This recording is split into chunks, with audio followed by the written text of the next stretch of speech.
روی رج 5 3 تا زنجیره آخر رو که زدیم بس میزنیم روی گندمی اول کار به این صورت. بعد با یه بس وارد فضای 3 زنجیرمون میشیم. تو همین فضا یک زنجیره و یک پای کوتاه میبافیم. خب اینجا باید یه پایه دوبل برجسته از رو ببافیم. کجا؟ بالای این پایه فندقیمون. خب 2 بار نخ روی قلاب وارد پای کوتاه رج قبل میشم، برجسته از رو و یک پایه دوبل میبافم. تو فضای پشتیش باید 5 تا پایه بلند ببافیم. 1 2 3 4 و 5.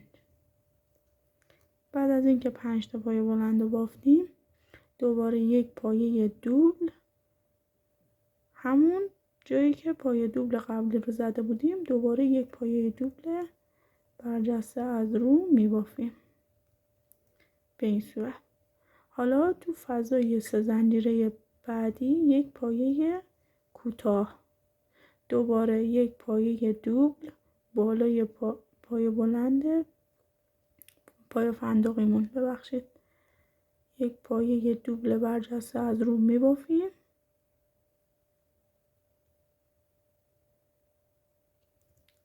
بعد تو فضای پشتیش اینجا 5 تا پایه بلند، من 5 تا رو ببافم. بعد از اینکه 5 تا پایه بلندمون رو بافتیم میایم دوباره یک پایه دوبل بالای پایه فندقیمون، دقت کنید اون پایه کوتاهی که رج قبل زدیم. حالا 3 زنجیره بعدی یک پایه کوتاه، یکی در میون، یک پایه کوتاه، یک پایه دوبل میزنیم تا انتها ادامه میدیم.